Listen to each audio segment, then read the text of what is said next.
الله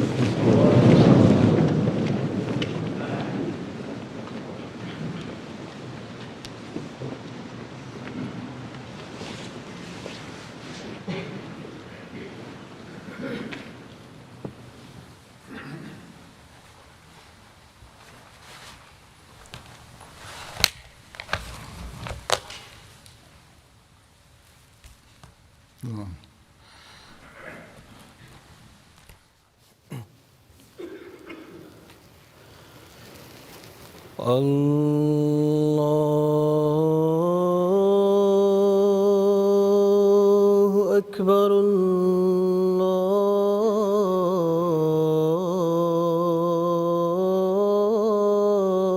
الله أكبر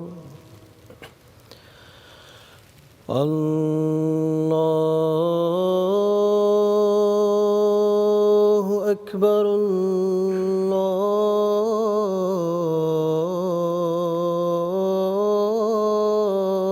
الله أكبر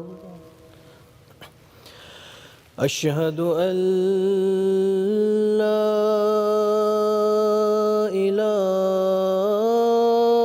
إله إلا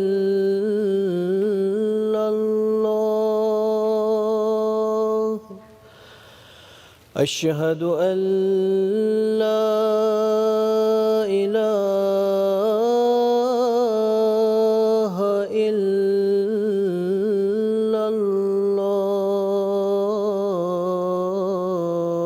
الله أشهد أن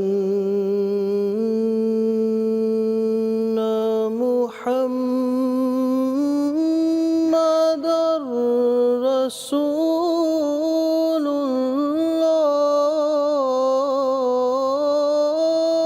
الله أشهد أن محمدًا رسول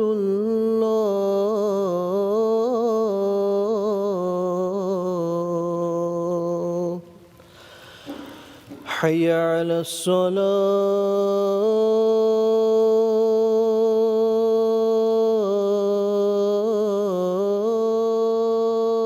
الصلاة حي على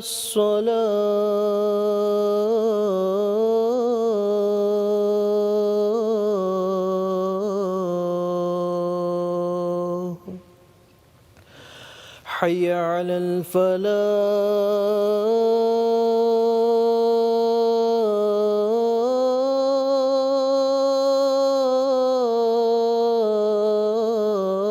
الفلاح حي على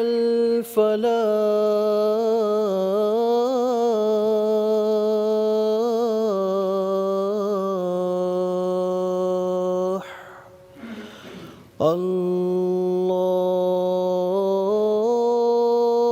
الله أكبر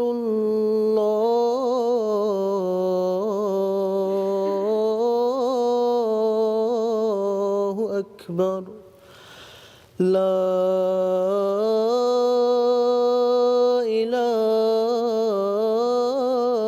إله إلا الله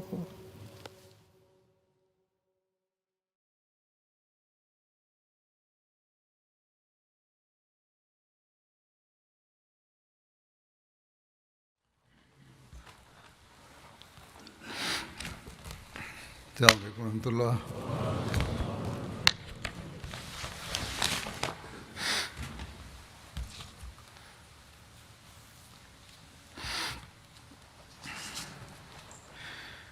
أشهد أن لا إله إلا الله وحده لا شريك له وأشهد أن محمدًا عبده ورسوله أما بعد فأعوذ بالله من الشيطان الرجيم بسم الله الرحمن الرحيم الحمد لله رب العالمين الرحمن الرحيم مالك يوم الدين إياك نعبد وإياك نستعين اهدنا الصراط المستقيم صراط الذين أنعمت عليهم غير المغضوب عليهم ولا الضالين. Hoy hablaré sobre Ghazwa Banu Mustalik, que también se conoce como Ghazwa Muraysi. Los historiadores difieren en cuanto a cuándo tuvo lugar esta expedición. Según Ibn Ishaq, Al-Tibri, Ibn Hisham, esta expedición tuvo lugar en Shaban 6 DH, después de la Hijra, y algunos historiadores han afirmado que tuvo lugar en el año 5 DH. En Sahih al-Bukhari hay una narración de Musa bin Uqba que afirma que esta expedición, es decir, Ghazwa Banu Mustalik, tuvo lugar en el año 4 DH. Sin embargo, un comentarista de Bukhari, Alama ibn Hajar Asqalani, ha escrito que esto es un error de su parte, ya que debería haber sido el 5 DH en lugar de 4 DH. Hazrat Mirza Bashir Ahmad Sahib también llevó a cabo su propia investigación sobre esta expedición y escribió que esto tuvo lugar en Shaban 5 DH, dado que esta expedición tuvo lugar contra una rama de la tribu Khuzan llamado Banu Mustalik. Es por eso que se llama Ghazwa Banu Mustalik. Esta tribu vivía cerca de un pozo llamado Muraysi. Es por ello que esta expedición también se llama Ghazwa Muraysi. Muraysi estaba aproximadamente a 116 millas de Medina. Los Banu Mustalik eran confederados de los Quraysh. Se reunieron en la base de un monte llamado Habashi, que estaba situado en las llanuras bajas de la Meca, y prometieron que se unieran y apoyarían a los Quraysh. Fue por esta razón que estas personas llegaron a ser conocidas como Ahabish y formaron parte del ejército Quraysh durante la batalla de Uhud. Una razón para esta expedición fue que los Banu Mustalik se habían vuelto audaces en su enemistad hacia el Islam y excedieron todos los límites. Tenían pleno apoyo y respaldo de los incrédulos de los Quraysh. Debido a que habían participado en la batalla de Uhud contra los musulmanes, ahora habían anunciado abiertamente su hostilidad contra los musulmanes. Su rebelión e insolencia había aumentado enormemente. La segunda razón fue que la ruta principal que partía de la Meca estaba bajo el control de los Banu Mustalik. Tenían la fuerza para impedir que los musulmanes tuvieran tratos en la Meca. La tercera y más importante razón fue que el líder de los Banu Mustalik, Haris bin Abi Darar, había incitado a su tribu y a otros árabes a ir a la guerra contra el santo profeta y comenzó a reunir un ejército a 96 millas de Medina. Hazrat Mirza Bashir Ahmad Sahib ha escrito en la vida y el carácter del sello de los profetas. La oposición de los Quraysh comenzó a tomar una forma más peligrosa día a día. Y a través de sus conspiraciones ya habían incitado a muchas tribus contra el Islam y el fundador del Islam. Sin embargo, ahora su animosidad creó una nueva amenaza, en el sentido de que aquellas tribus de Hijaz que hasta ahora habían mantenido buenas relaciones con los musulmanes, ahora comenzaron a enfrentarse a ellos debido a los designios sediciosos de los Quraysh. En este medio, los Banu Mustalik, una rama de los renombrados tribu Judá, tomaron la iniciativa y comenzaron a movilizarse para lanzar un ataque contra Medina. Su jefe, Haris bin Abi Darar, recorrió las otras tribus de esta región y trajo a otras tribus a bordo. Cuando la noticia de los preparativos de Banu Mustalik llegó el santo profeta, envió a Hazrat Bureda bin Husayb Aslami para evaluar la situación. Él salió y los encontró junto al pozo. Estas personas tortuosas no eran las únicas ahí, sino que habían reunido tribus en las cercanías como parte del ejército. Le preguntaron a Hazrat Bureda quién era, a lo que él respondió: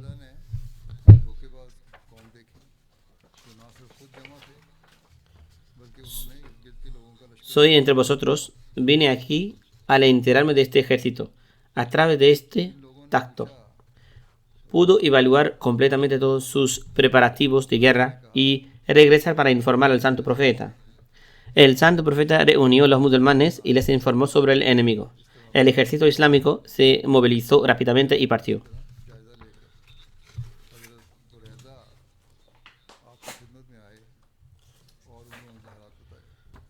Los detalles sobre la salida del ejército musulmán son los siguientes. Según una narración, el santo profeta nombró a Hazrat Zayd bin Haritha como su adjunto en Medina. Ibn Hisham ha mencionado el nombre de Hazrat Abu Dharr Ghafari. De manera similar, también se registra el nombre de Hazrat Numela bin Abdullah.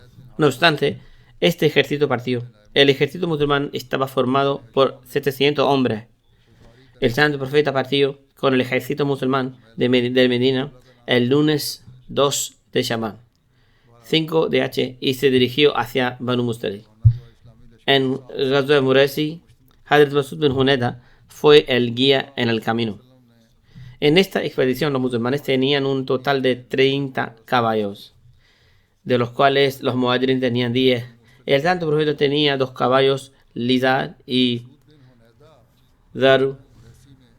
Los nombres de los muhajirin que tenían caballos son los siguientes: Hazrat Bakr Siddiq, Hazrat Umar al-Faruq, Hazrat Usman al-Ghani, Hazrat Ali.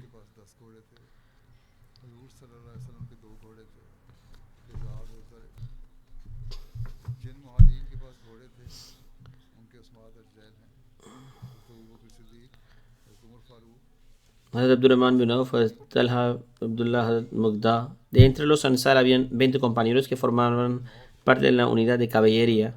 Solo se han registrado 15 nombres.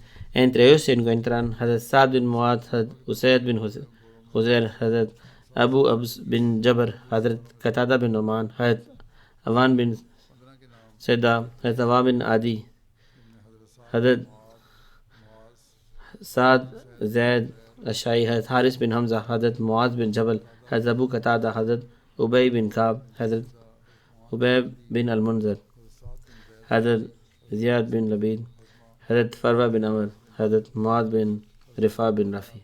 En cualquier caso, se ha mencionado más detalles de que muchos hipócritas también partieron junto al santo profeta. Antes de esto, no habían realizado tales expediciones. Entonces, ¿por qué lo hicieron? Se dice que no deseaban la yihad, sino que salieron a recibir el botín de guerra, que en caso de que tuvieran éxito, Mirza Bashir Ahmed Sahib ha escrito en relación con esto.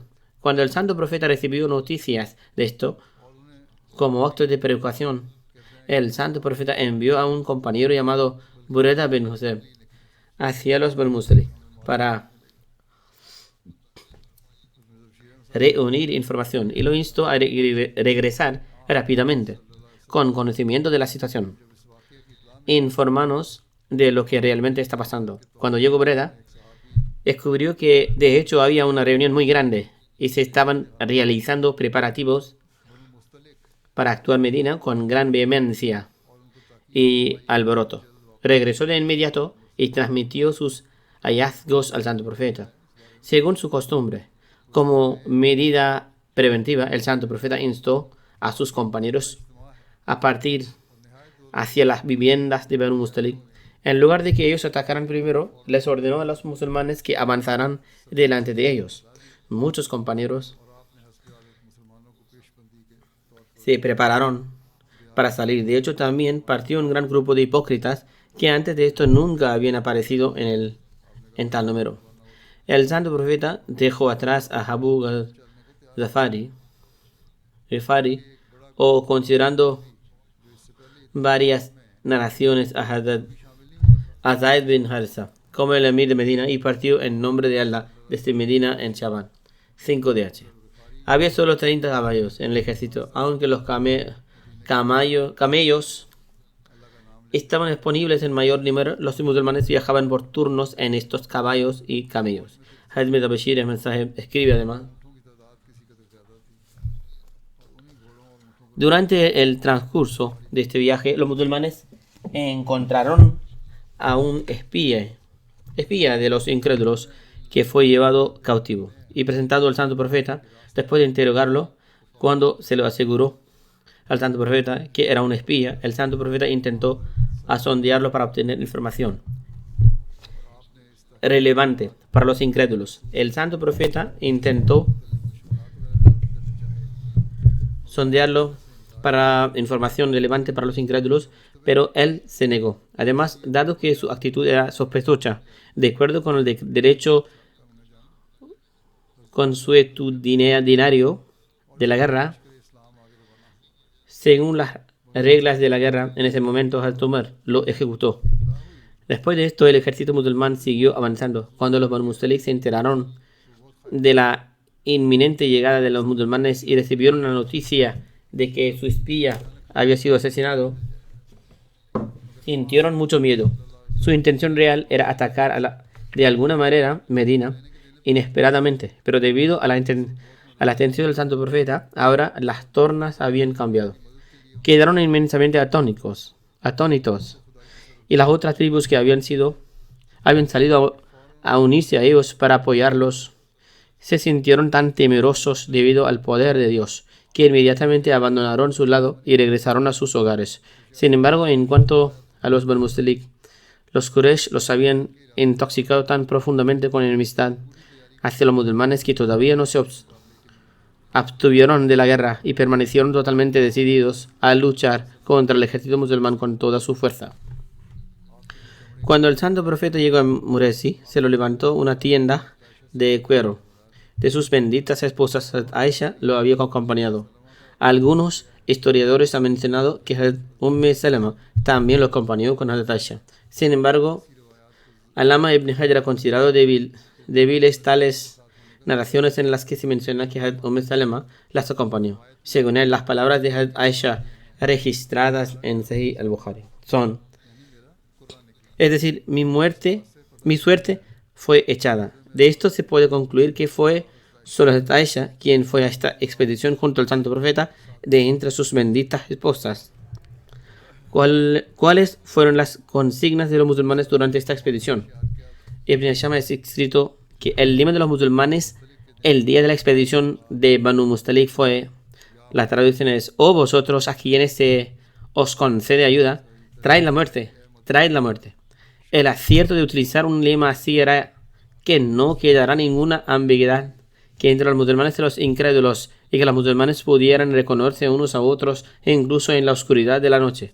El santo profeta ordenó las filas de los compañeros y dio la bandera de los muhajirin a Hazrat Abu Bakr. En otra narración se menciona que fue entregada a Hazrat Ammar bin Yasir, y la bandera de los Ansar fue entregada a Hazrat Sa'd bin Ubadah.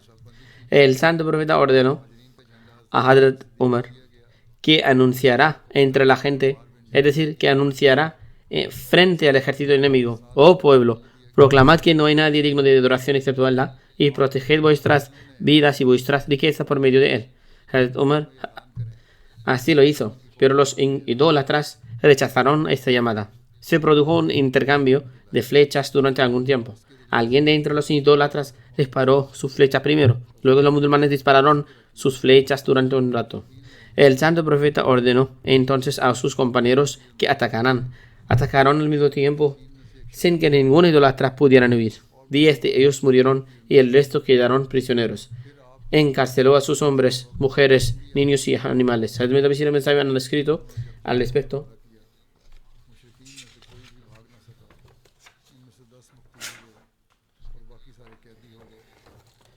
cuando el santo profeta llegó a Muresi, cerca de donde estaban los Banu Mustalik, que es un lugar situado entre la Meca y Medina, cerca de la costa del mar, el santo profeta ordenó levantar el campamento después de organizar las filas y la distribución de bandera.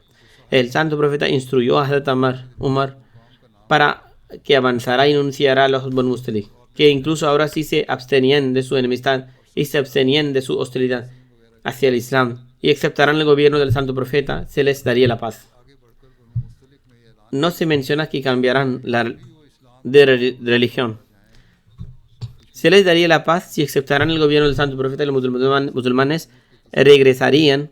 Sin embargo, se negaron rotundamente y se prepararon para la guerra. Incluso está escrito que la primera flecha la disparó un hombre de su tribu, es decir, de los Banu Mustalik. Cuando el santo profeta presentó su hostilidad, ordenó a los compañeros que lucharan también. Durante algún tiempo, ambos bandos intercambiaron una lluvia de flechas, tras lo cual el santo profeta ordenó a los compañeros que lanzaran un ataque repentino. Como consecuencia de este repentino asalto, los incrédulos perdieron el equilibrio. Los musulmanes los rodearon tan hábilmente que toda su tribu se vio rodeada y se vio obligada a arrojar las armas. Con solo 10 bajas entre los incrédulos y una entre los musulmanes, esta guerra, que podría haber tomado una forma peligrosa, llegó a su fin. También quiero mencionar hoy a un mártir y a algunos miembros fallecidos. Por esta razón, esta parte del sermón ha sido breve. En relación con el mes de Muharram, que estamos atravesando actualmente, me gustaría llamar la atención sobre las oraciones. Fue un incidente extremadamente trágico, en el que la crueldad y la injusticia llegaron a sus límites. El nieto del santo profeta y otro miembro de su familia fueron martirizados. Sin embargo, es lamentable que en lugar de hacer caso, los musulmanes sigan perpetrando injusticias, incluso ahora. Durante el mes de Muharram aumentan los incidentes de desórdenes entre chiíes y sunníes o los atentados terroristas, que se saldan con la pérdida de vidas en ambos bandos. Además, el sectarismo y el afán de protagonismo han provocado muchas luchas entre los mundos musulmanes. De hecho, a lo largo del año vemos cómo se cometen injusticias y crueldades instigadas por los clérigos, por diversos grupos y por los gobiernos. Los musulmanes no parecen aprender ni tener miedo de Dios. Además, de acuerdo con su promesa, el miedo que Dios Altísimo ha enviado para poner fin a estos desórdenes, no están dispuestos a aceptarlo. No quieren jurar lealtad al Mesías prometido.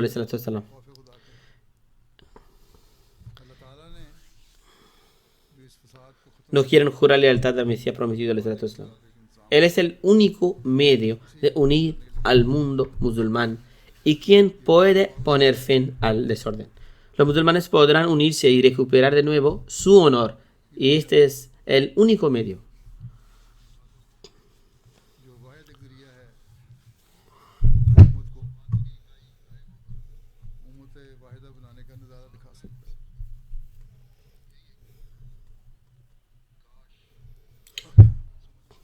Ojalá esta gente lo entendiera. En cualquier caso, durante estos días los musulmanes deberían centrarse más en enviar las bendiciones al santo profeta y rezar especialmente por la unidad del mundo musulmán. Además, debemos esforzarnos por mejorar nuestras propias condiciones y establecer un vínculo fuerte con Dios Altísimo. Que Dios permita a todos hacerlo. Como ya he dicho, mencionaré algunos detalles de algunos miembros fallecidos, entre los que se encuentra un mártir. El nombre de mártir es Bonja Mahmud Saheb de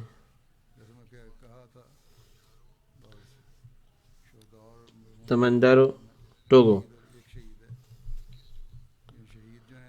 Los terroristas irrumpieron en su casa el 21 de junio y lo martirizaron. Ciertamente pertenecemos a Allah y a Él regresamos. Tenía 64 años, le sobreviven 2 esposas y 14 hijos. Navid Naim Saheb, que trabaja como misionero, escribe: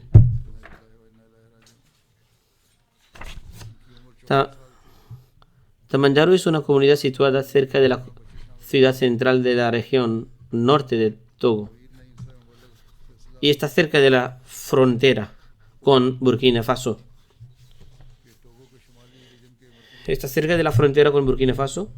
Buenja Saheb fue uno de los miembros pioneros de esta comunidad.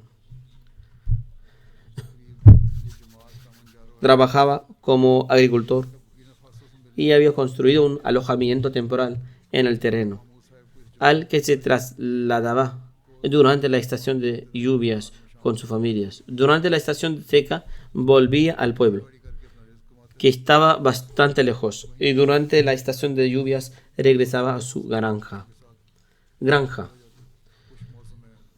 Recientemente se encontraba en su granja cuando 4 terroristas entraron en su casa a las 8 de la tarde del 21 de junio. Tenían una linterna encendida y su hijo de 14 años vio la luz, y cuando fue hacia ella vio que los terroristas habían rodeado a su padre.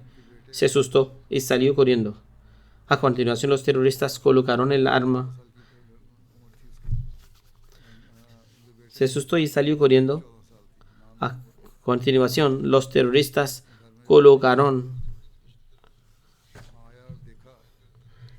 Bajo la barbilla del fallecido y efectuaron un disparo que hizo que la bala le atravesara la nariz y saliera por el otro extremo.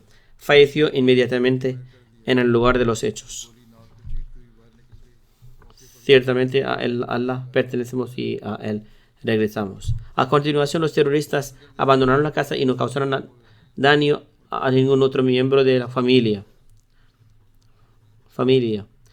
Parece que como si su objetivo fuera martirizarle, y por eso vinieron. Al recibir noticias de este incidente, también llegaron los militares.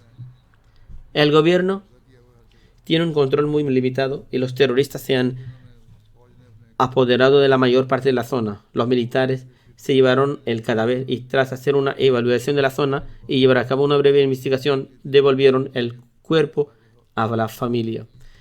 El imán Balu Saheb, que es misionero local y uno de los misioneros pioneros, dice: el fallecido fue uno de los miembros pioneros que hicieron el Bed, juramento de iniciación.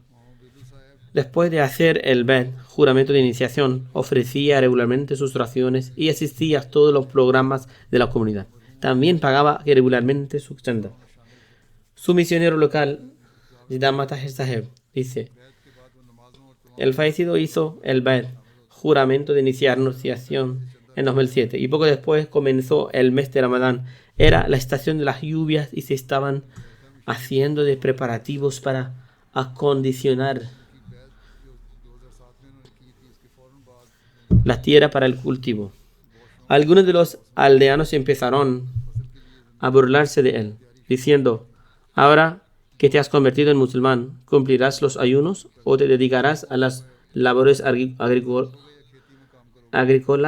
Porque no has convertido en musulmán. ¿Cumplirás los ayunos o te dedicarás a las labores agrícolas? Porque no podrás hacer un trabajo tan arduo mientras ayunas, mientras que nosotros podremos trabajar duro y como resultado nuestras cosechas serán mejores. A lo que él respondió: aceptado el Islam de corazón, por lo tanto, ciertamente guardaré los ayunos y Dios cuidará de mi tierra.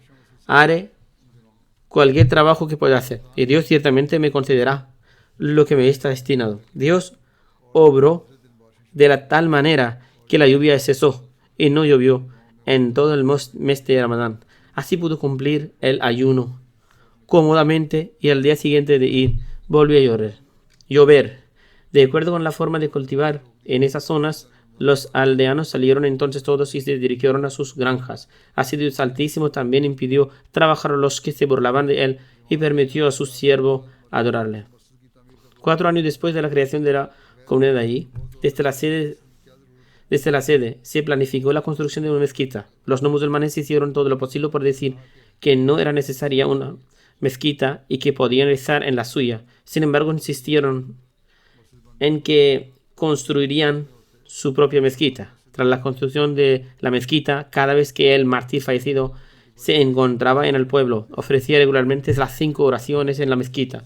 Su hermano mayor, Yaqub Saheb, dice que era muy simpático y nunca deseaba el mal para nadie. En el caso de cualquier disputa familiar difícil de resolver, acudían a él, y él siempre sabía arreglar el asunto sin problemas.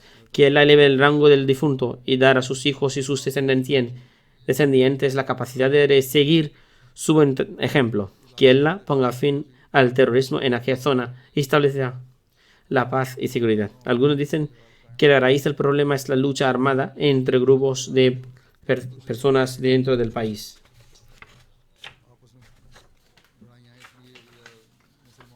Otros que son grupos enfrentados de musulmanes. Sin embargo, en realidad esta situación de inestabilidad está siendo fomentada por poderes extranjeros importantes que persiguen de manera oculta sus propios intereses. Si estos grupos no tuvieran su apoyo, no pueden actuar. Y lo que es más, los musulmanes actúan sin reflexionar porque hay algunos políticos y grupos musulmanes que se implican en actos de terrorismo. La siguiente persona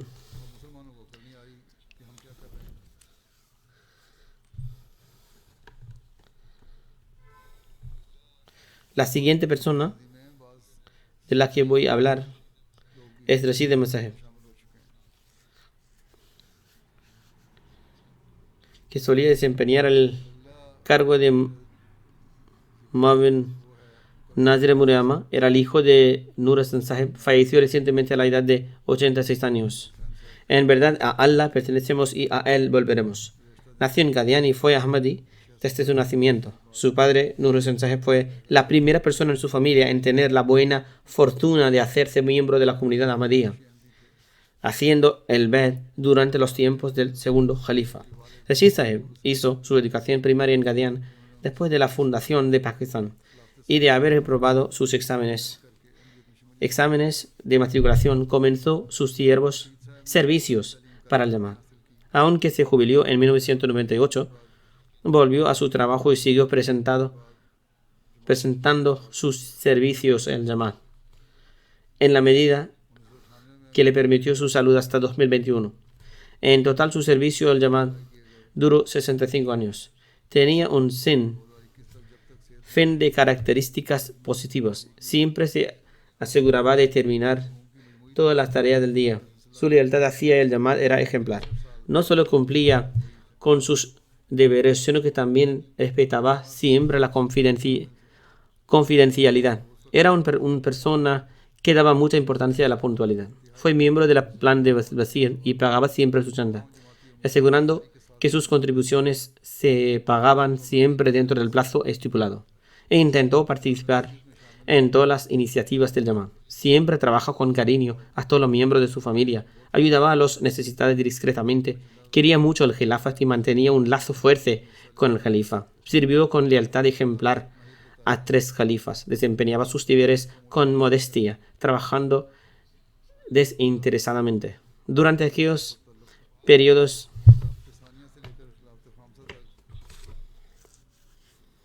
sirvió con lealtad ejemplar a 3 califas, desempeñaba sus deberes con modestia, trabajando desinteresadamente. Durante aquellos periodos, entre 1974 y 1984, cuando la persecución del Jamaat empeoró, tuvo la oportunidad de ponerse en la línea de frente. En 1964 fue detenido por la policía y llevado en autobús hacia Faisalabad. En Chennai, una turba de oponentes atacaron el autobús. La policía y sus acompañantes se dieron a la fuga dejándole en el autobús. Incluso la policía se dio a la fuga. Él estaba esposado. En esta situación fue apuñalado y gravemente herido. Milagrosamente sobrevivió. Permaneció en el hospital durante varios meses y después mandado a la cárcel. Durante este calvario sufrió heridas graves en varios dedos. A causa de graves heridos en la cara, tuvo dificultades para hablar durante mucho tiempo. A pesar de todo, Allah el Altísimo salvó su vida. En septiembre de 1979, en Rabwa, a raíz de una acusación sin fundamento, se inició un pleito contra Hazrat Khalifatul Masih III y otros responsables del Jamaat.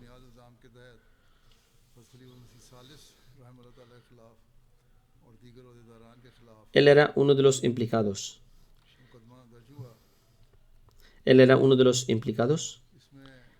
El pleito tardó mucho tiempo en resolverse. En 1987 se inició otro pleito contra Rashid Sahib y otros responsables del Jamaat en la comisaría de la policía en Rabwa. Durante muchos años era obligado a presentarse en los juzgados una y otra vez. Su hija Amtu Sabur Sahib dice: siempre ofrecía sus plegarias de manera puntual, siempre respetaba los derechos de los demás y era comprensivo con todos. Muchas veces, aunque estaba en el derecho, prefería ceder con el fin de resolver una disputa. Su hija también dice: después de la muerte de mi madre, decidí trasladarme y vivir con él. Así que vivía junto con mis hijos con él. Tan pronto me hube mudado, me instó que si queríamos vivir con él, mis hijos debían entender que tendrían que rezar 5 veces al día, que tendrían que participar en las actividades de la comunidad, que no podrían salir de casa por la noche y que deberían responder ante la llamada de cualquier responsable de la comunidad. Ella dice: esta educación moral resultó muy beneficiosa.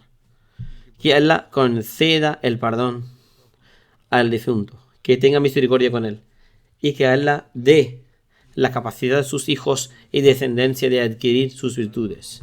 A continuación hablaré de Chaudhry Matiur Rahman Sahib, que desempeñaba el cargo de Naib Nazir Muriama y era el hijo de Chaudhry Ali Akbar Sahib. Falleció recientemente a la edad de 89 años. En verdad a Allah pertenecemos y a él volveremos. Nació en el seno de una familia Ahmadi. La primera persona en su familia en hacerse Ahmadi fue su padre Chaudhry Ali Akbar Sahib, que tuvo el honor de jurar el ver en febrero de 1976, durante los tiempos del segundo califa, después de la fundación de Pakistán. Su padre Chaudhry Ali Akbar Sahib tuvo la oportunidad de desempeñar el cargo de Naib Nazir Talim. Chaudhry Matiur Rahman Sahib recibió su educación primaria en Qadian. Después de la fundación de Pakistán, completó su formación y trabajó en el Departamento de Educación. Después de jubilarse, comenzó sus servicios para la comunidad, ocupando el cargo de Naib Nazir Sahib, Naib Nazir Amuriama, durante 25 años, hasta el final de su vida. Era una persona modesta y trabajadora. Chaudhry Matiur Rahman Sahib tenía muchas características excelentes. Tuvo el honor de iniciar su participación en Nizam Wazir a una edad temprana. Mantuvo las cuentas de Wazir meticulosamente. Era muy puntual. Ofrecía siempre sus plegarias. Hizo contribuciones caritativas y se esforzó en educarse continuadamente.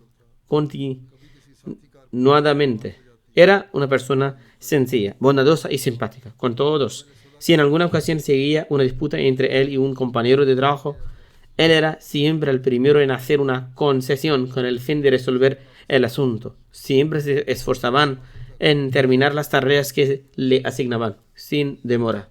No le gustaba dejar tareas pendientes, y esta característica destacaba hasta el final de su vida. Nunca dejaba tareas de oficina pendientes. Siempre aconsejaba a los demás que cuidaran sus relaciones con el califa y siguieran el Nizam Jamaat. A menudo, cuando hablaba con su hija y sus hijos, recordaba las grandes bendiciones resultantes de obedecer al califa. Su esposa también falleció unos años antes. Tiene una hija cuyo marido también falleció. Soportó todas estas tragedias con inmensa paciencia. Que Dios Altísimo conceda el perdón al difunto, le mostré misericordia y elevé su posición. El fallecido era también tío paterno de Chaudhry Ejazur Rahman Sahib, antiguo Sadr Ansarullah UK.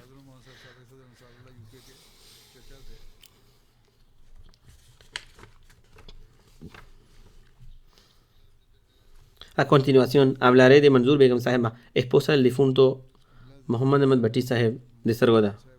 Falleció hace poco.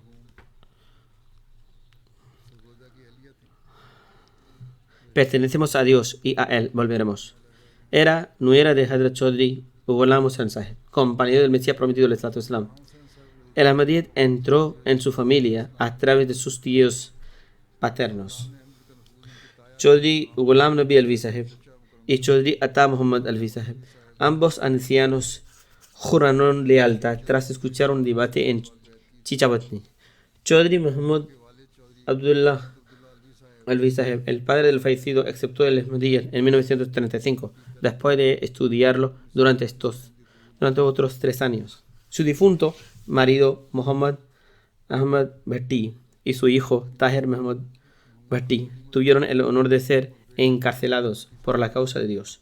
El hermano del fallecido Nasir Ahmad Alvi Saheb fue martirizado en 1991 en la región de Dor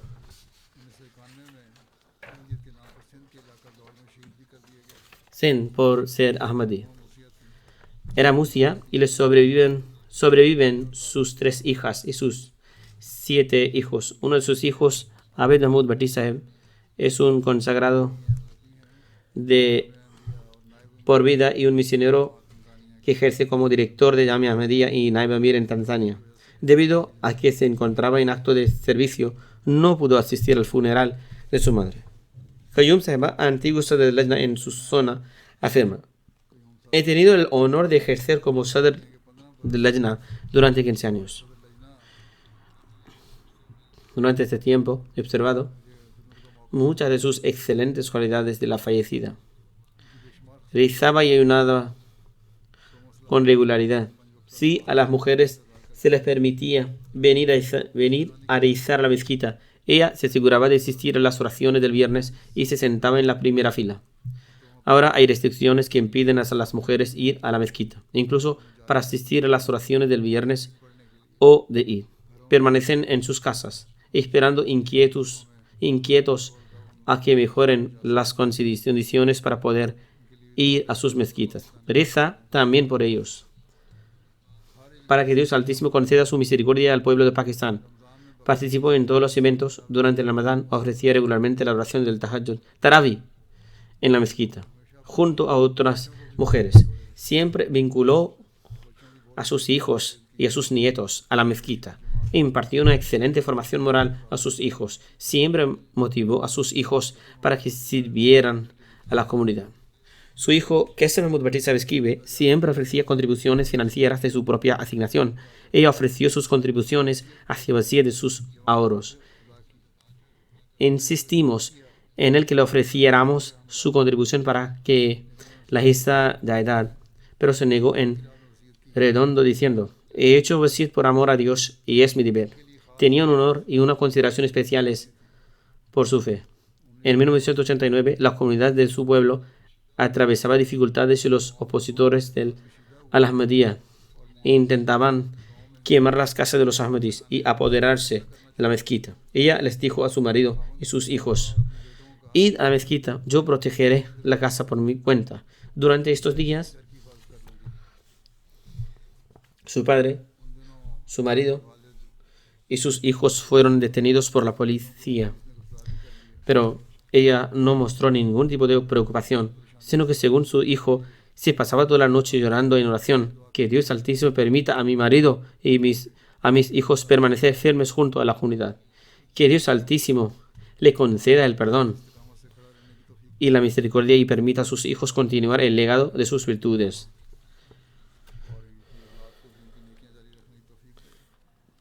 La siguiente mención es la de respetado maestro Sadat Ahmad Ashraf Saheb, hijo del respetado Khushim Muhammad Saheb, que sirvió como guardaespaldas de Hadrat Khalifat al-Masih II. Ha fallecido recientemente a la edad de 83 años.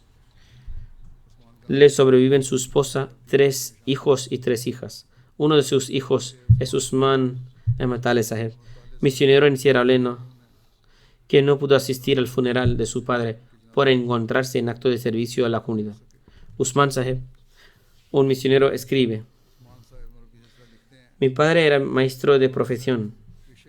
En 1963 acudió a la llamada de Hazrat Muslim Maud y emigró a Bashirabad, en Sindh, y fue nombrado profesor de árabe en el Instituto Talim al-Islam. Antes de emigrar a Bashirabad, Sindh, residió en Darul Rahmat Garbi. Tenía una relación muy afectuosa con Mulana Ghulam Rasul Raji Sahib. Dice: Mulana Raji Sahib solía llamar a mi padre su hijo adoptivo, y debido a su virtuosa disposición lo trataba con mucho amor. Escribe: Molvi Sahib incluso le encargaba sus tareas personales, como alguien dejaba una cantidad a Maulana Raji Sahib como regalo para las oraciones. Él llamaba a mi padre para que llevara la cantidad a Darul Zafar y luego trajera el recibo. Daría la cantidad como contribución financiera. Dice: un día de verano, Maulana Raji Sahib vino a nuestra casa y empezó a llamar a la puerta. Cuando mi padre salió, le preguntó a Maulana Sahib por qué había venido cuando hacía tanto calor. Podía haber mandado a buscarlo y se habría ido en su lugar. Ante esto, Molvi Sahib respondió a mi padre diciendo: si necesitabas dinero, deberías habérmelo dicho tú mismo. Hazrat Maulana Raji Sahib continuó: Dios Altísimo me ha ordenado que Sadat necesita dinero. Ve y dale dinero. Maulana Raji Sahib sacó algo de dinero de su bolsillo, se lo dio y se marchó. Esto era el tipo de relación que tenía con Dios Altísimo, que él puso en el corazón de sus virtuosos siervos ir a ayudarle. Su obediencia a Califato fue encomiable. Molvi Sahib dice: hace algún tiempo pedí permiso para ir a verle a Pakistán. Al ver su estado de salud, le dije que si sentía la necesidad podía prolongar mi permiso. Ante esto me dijo con severidad: nunca vuelvas a pensar en algo así, ni vuelvas a decir algo así. El Califa te ha colocado en primera línea y allí es donde debes permanecer, sirviendo a la comunidad y protegiendo hasta tu último aliento.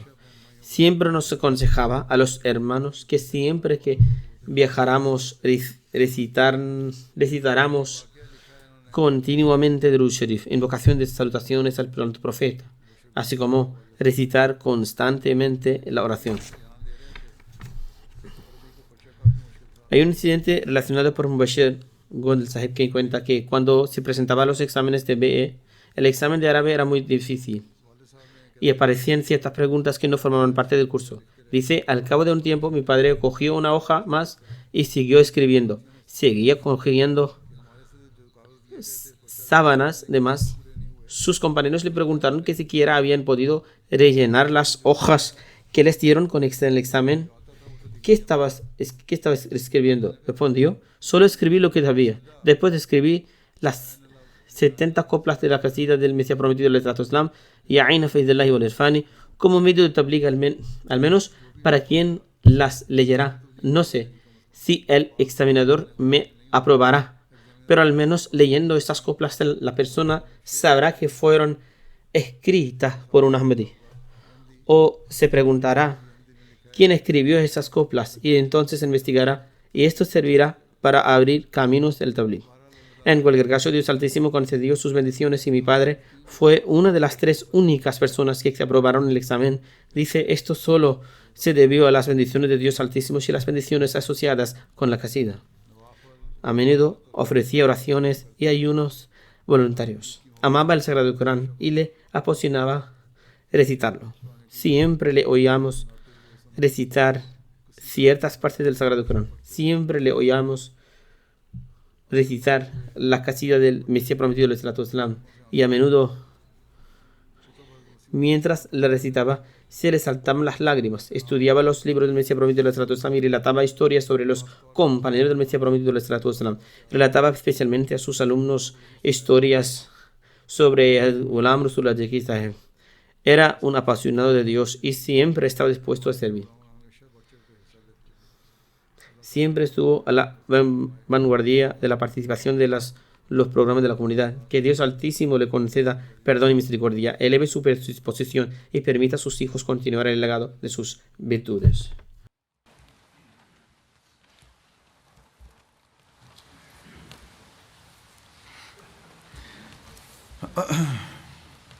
Alhamdulillah, alhamdulillah, nahmaduhu wa nasta'inuhu wa nastaghfiruhu wa nu'minu bihi wa natawakkalu alayhi wa na'udhu billahi min shururi anfusina wa min sayyiati a'malina. Man yahdihillahu fala mudilla lahu ومن يضلله فلا هادي له ونشهد أن لا إله إلا الله ونشهد أن محمدا عبده ورسوله عباد الله رحمكم الله إن الله يأمر بالعدل والإحسان وإيتاء ذي القربى وينهى عن الفحشاء والمنكر والبغي يعظكم لعلكم تذكرون اذكروا الله يذكركم وادعوه يستجب لكم ولذكر الله أكبر.